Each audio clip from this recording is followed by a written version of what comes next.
Hey guys, Tiffany Roach, the coding coach here. I just wanted to take a couple of minutes, walk through the 2024 version of the ICD-10-CM expert diagnosis book and just kind of show you guys some of the nice things that are throughout the manual. So as you can see, you do start out with some tabs. If you would like to tab your manual, these are always a good option for you.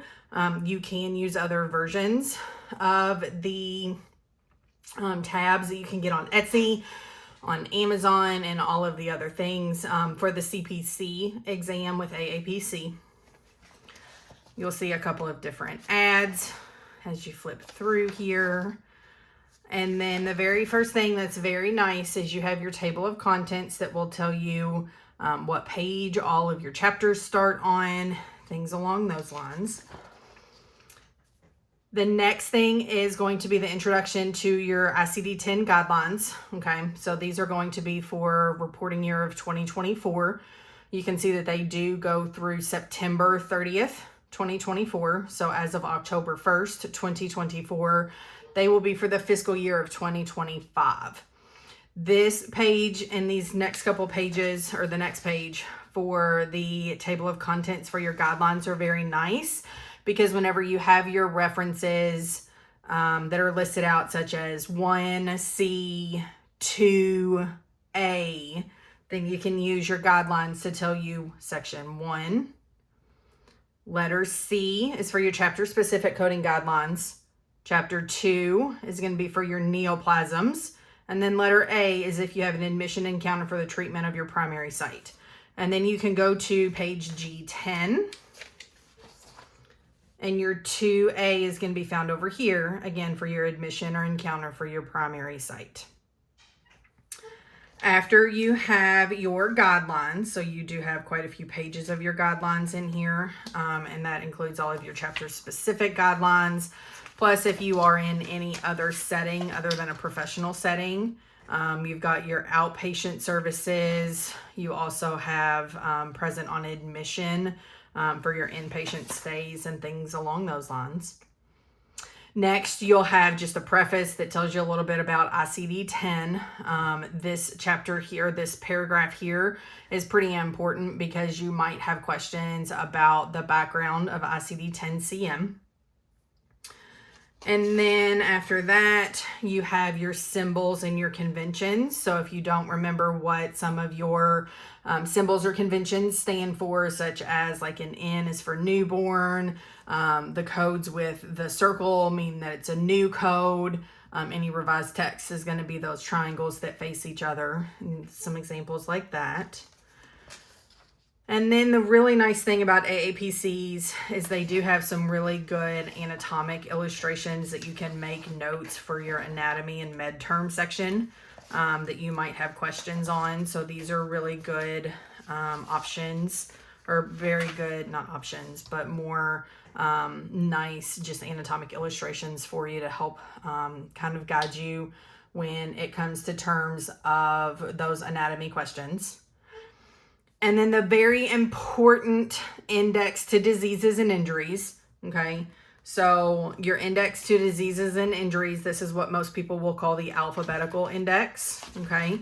So you do have over 300 pages in the AAPC version. So your alphabetic index, this is going to be where you're going to look up the condition, not your descriptor terms, but more your condition. So this is where you're going to see diabetes, blood pressure, not blood pressure. It's going to be more increased or decreased, right? Elevated, things along those lines. Stenosis, pneumonia, any of your conditions. Okay, this is where you're going to find those. Next, you're going to find your table of neoplasms. This is going to be where whenever you do not find what you need in your alphabetic index, then it's going to tell you to see neoplasm. Okay, so this is going to be organized in anatomic location. You're going to have multiple columns. Your primary malignant, secondary malignant, and carcinoma in situ are going to be for malignancies. Benign is going to be when there is no malignant cells that are available or present within a tumor or a mass. Uncertain behavior is going to be when you do not, or you have your pathology report that states that you cannot determine the behavior of that neoplasm. And then your unspecified is when you just have not gotten confirmation or any other lab report or positive result, and you're waiting on that. You're just unsure of what the behavior is. After your table of neoplasms, you have another table called your table of drugs and chemicals. This is going to be formatted in the same indented manner, and it's going to be organized by the name of the substance. You have 4 columns for poisonings: accidental, intentional self-harm, assault, and undetermined.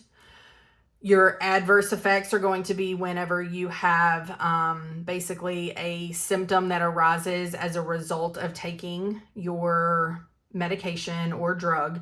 It can be rash, it can be hives, it can be increased or decreased blood pressure, basically something that they know is a direct result of that consumption of that substance.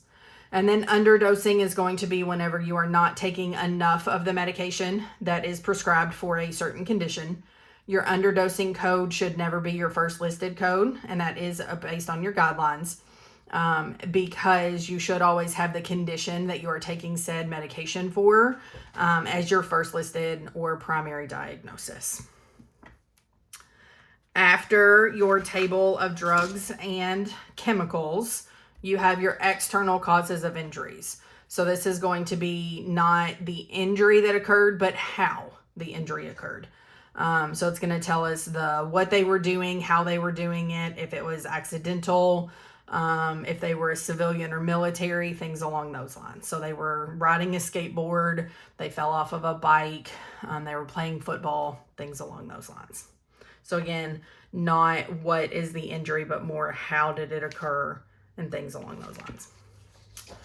After you have your external cause of injuries, this is where the actual tabular begins of your ICD-10-CM manual. So as you can see, all of the different chapters are going to be organized with different colors on the edge of the pages. Okay, so that's a very easy way to tell where your new chapter starts. It starts at chapter 1 and it goes all the way through chapter 22. Your chapters are going to be in alphabetic order, with the exception of your U codes. And those U codes are going to be found in chapter 22 at the end. Okay, so keep that in mind. Those chapter 22 codes for the U codes are just going to be your special circumstances codes. Currently, there are only a handful of codes that are in there, and they're going to be related to vaping-related disorders or COVID. So at the beginning of each one of the chapters for the AAPC version of the book, you do have your chapter-specific coding guidelines. So here are chapter 1, chapter-specific coding guidelines, okay? I'll give you some examples of some really good sections that not only include the chapter-specific guidelines, but they also include anatomy of the body system that you're in. That will also include some medical terminology and things along those lines. You'll also have some common pathologies within that body system as well. And you can see that you have quite a few pages with the ICD-10, the AAPC version, that will help give a little bit of that information. Also, within your tabular list, this is where you're going to find your includes and your excludes notes, whether they are excludes 1 or excludes 2, okay? And then if you ever forget what any of those symbols stand for, they're going to be down here at the bottom as well on all of your pages. And then at the end of most of your sections, okay, not all of them, but you might have a notes page here, okay? So there's plenty of room to take notes in your ICD-10 manual. You can see, again, that some of the colors do repeat.